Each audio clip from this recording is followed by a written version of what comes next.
Boy, Kap, over the Thanksgiving holiday, and we hope that you all had a great Thanksgiving holiday. It certainly was cold, but definitely cold at Halas Hall. That's where the temperatures were really the chilliest. Because here's what happened. Matt Eberflus was fired by the Chicago Bears on Friday, shortly after we left the air on Friday morning. We thought maybe it would happen between 7 and 10, but then what we found out, Kap, is that at 9 o'clock we went to the Eberflus press conference. Wait a minute. If he's having the press conference, that means he's staying, right? Nope. Shortly after, Eberflus was shown the door. Damn. Fired on Friday morning, more dysfunction. The fact he was allowed to do that Zoom, and from what I could gather in my reporting this weekend, they were going to meet and said, we can hold off. And he said, well, am I fired? We're having a meeting. And he goes, then I'm doing my Zoom. And he went and did the Zoom, and they're out in the meeting going, what? What are you doing? Mm-hmm. And he came out of it. About 10:30, they walked him into the office and said, yeah, you've been relieved of duties. Thanks. Good luck. And then he got his staff together and said, I've been fired. So good luck. He got his personal belongings, got out of there, and in walked Poles and Thomas Brown. Here's your new interim head coach. And now they're going to launch a search, which I'm being told will be headed up by Ryan Poles with an assist from Kevin Warren, who is the president, obviously. But I reported on Friday that when Dan Quinn interviewed in 2022, it was Jim Caldwell, Dan Quinn, Matt Eberflus. Which one is not like the other two? Exactly. And they brought Dan Quinn to Chicago. I tweeted in coach, and as a former executive said to me, and a current executive, not with the Bears, 31 other teams would either put you on the owner's jet, or if the owner doesn't own a jet, they get a charter. And they pick you up. They have a limo or an SUV waiting. They bring in, cover in darkness. Nobody wants. There he is, walking through the airport. And somebody told me yesterday, you missed the best part of the story, Kap. What's that? Middle seat in the back of the plane. Middle seat in the back of the plane. He said, you want me to believe they're going to go get involved and pay the top of the market for the best guys? They won't even buy a first-class ticket. I was told Poles wanted to move on, that it was an arranged marriage when Eberflus was hired. Arranged marriage. How'd that work out when they did that with Ernie Accorsi bringing in Pace, telling him you have to hire John Fox? Same nonsense. Same mistakes again. And we're to believe things are going to be different? Poles goes to them and says, I'm moving on from Eberflus. No, you're not. I'm the GM. I want to fire my coach. No, you're not. From George. There's all you need to know. There's all you need to know from the top of the building. It stinks. The disconnect that is still puzzling is why Eberflus was allowed to meet the media, then afterwards walked down the hallway and was fired. Let me tell you what happened here when it comes to why Eberflus is no longer part of the Chicago Bears. The players wielded the power to push Waldron and Eberflus out the door. Waldron's play calling and the players being able to point fingers, questioning the play calling, it's part of the reason why that Shane Waldron was fired and no longer part of the Chicago Bears. Eberflus, the same thing. Eberflus ran into a buzzsaw, reportedly, with players after the Detroit loss. It's everywhere, by the way. If you don't believe us, just read. It's everywhere. Where people in the locker room, players like Jalen Johnson and others, were screaming at the top of their lungs because they say, here's another loss that's at your feet. Now, again, you lose as a team. But in this situation, Kap, what you have here is players pointing the fingers at Matt Eberflus. And by the way, this is something that's been going on all season.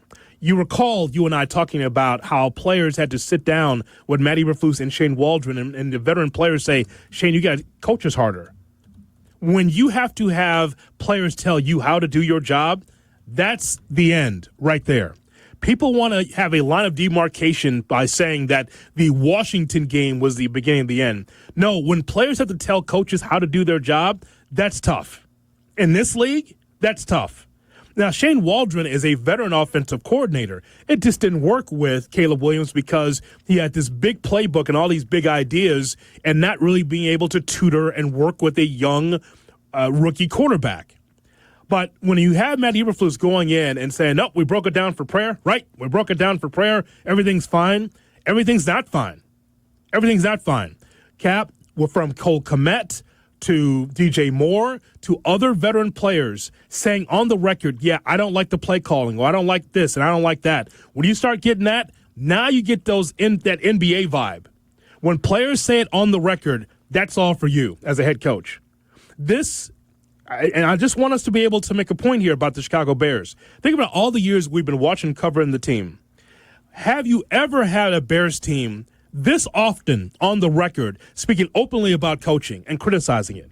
I can't remember a time. I cannot either. On the phone, text messages, going up to someone's locker at house. Hey, so what's going on here? Like off the record, right? That stuff always went on. Kap, on the record, we have never had a Chicago Bears team with certain players, proud veterans saying, yeah, this play calling could have been better. I don't know what coach is thinking there.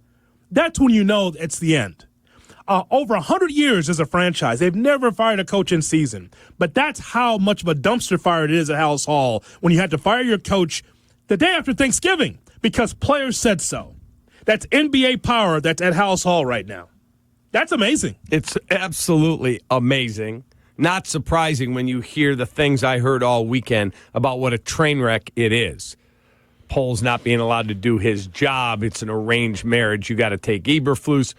Same stuff that happened when Ryan Pace got there. And I'm not saying he was a good GM. Believe me, he made his share of mistakes. Obviously, the Mahomes won the biggest. Mm-hmm. That all said, it's all a fallout from a bad organization. On the football side, it is. Ryan, we'd like to hire you as the GM. Sean Payton on the other end of the phone telling Pace, don't take that job. It's a death. It's a bad job. Do not take that job. And finally, Pace gets an assurance he'll get his 5-year deal. They won't fire him within the 5 years. He can rebuild it.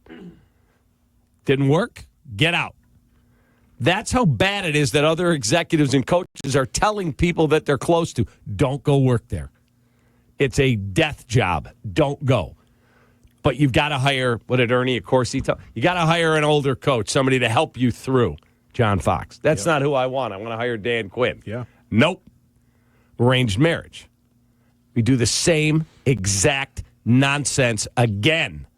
The biggest problem going on is, and I'm not criticizing the man, it's the process. Trace Armstrong has far too much to say in that building. Eberflus, Poles, Getsy, Waldron, all the same agent. He may as well be the freaking team president. Sure. I mean, what's going on here? Yeah.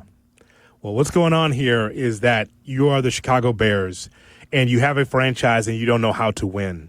I've said many times to you on this show, Kap, that it's one thing to be able to have generational wealth. Oh, everyone loves money, right? Everybody loves money. But when you are in sports, when you're in business, you're in it to win. You get up in the morning and you want to be able to win. The idea that you just say, well, look at the dividend checks that come in and look at my bank account. That's one thing, Kap. But when you're in sports and you're part of the Charter franchise, you can't look like a sloppy shop. You can't. Optics are so bad right now because you had to fire not just Shane Waldron under Matt Eberflus. Let's also talk about how you could not hold on to your running back coach and your the running back coach that they had to let go of. Think about that. What was the David Walker? David Walker and Alan Williams. The instability of the coaching staff, Waldron, Getsy. When you are firing coaches left and right, Kap, that is a problem. That's a problem with your infrastructure. And so, as I've told you many times, I'm tired of looking like the Browns or looking like the Raiders or the Giants or the Jets. I want my football team to be a perennial playoff team, to be able to be a proud franchise and be a winner. You're going backwards as a franchise. Just because you have Poles and just because you have Warren does not make you a better team. Winning makes you a better team. That's what it comes down to. True. Absolutely true. And until you change the way that you do business, it rots from the top down, period. You're not being run like the Chiefs are run or some of the others. Do they have nice facilities? Yeah, they do. Guess what? Until the owner gets out of the way and lets football people do what they need to do, why should I believe it's going to get fixed? Like, who is that guy out there? Is there an alpha out there that says, yeah, I'm coming in, here's what I need to take that job, and you're going to get out of my way? I'm not going to be micromanaged. I am not going to have a candidate for our coaching job come here in a middle seat in the back and coach. I mean, what are we doing here? Yeah. Well, I think we know what we're doing here.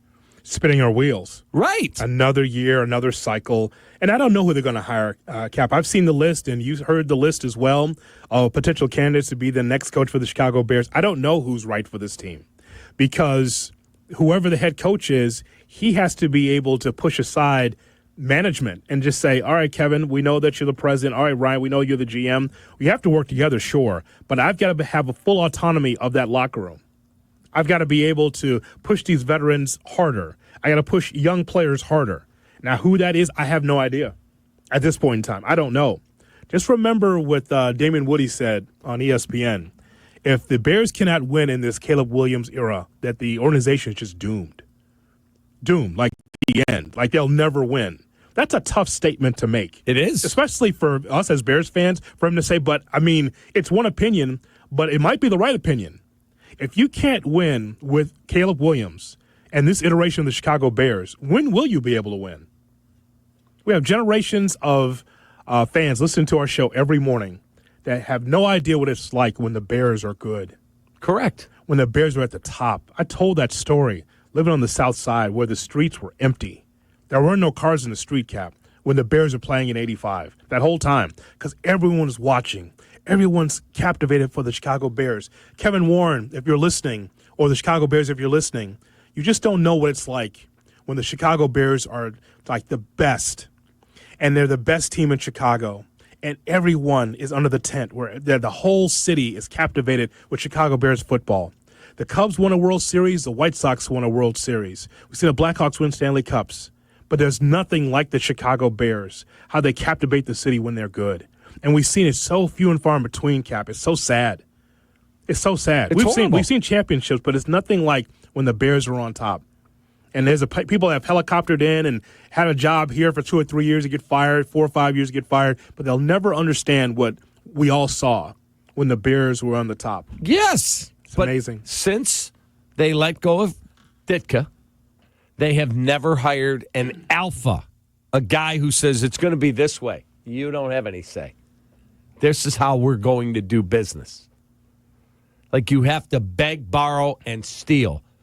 Can we get a charter to do that? That's not how we do it. All right, I'll acquiesce this one time. No, there's a way you do business, and there's a way you don't do business. We can draw a line from Ditka to where we are right now in 2024. Yeah. Why haven't the Bears been able to be on top? Because you just gave us the answer. There's a guy there that just took the bull by the horn, so to speak. And said, get out of my way. And was the face of the thing. And everyone's like, well, he's a jerk. Yeah. Guess what? Football coaches, a lot of them are. The face of the thing. Correct. And since then, a lot of Jaron. Right. You know, a lot of Wanstead. A lot of correct. Just. The only way I see them winning is if they are so talented that nobody could F it up. Yeah. Like when Lovey was here. Jerry Angelo put pretty damn good talent around him. Yeah. Urlacher was already here, but you had a future Hall of Famer, I think, in Olin at center. You had Urlacher, a Hall of Famer at linebacker. You had Lance Briggs, who's absolutely a future Hall of Fame candidate at linebacker. You had Tommy Harris in the middle of that line, who was phenomenal. He was. Go back through their defensive backfield. Go back through some of the guys they had. But what are we doing?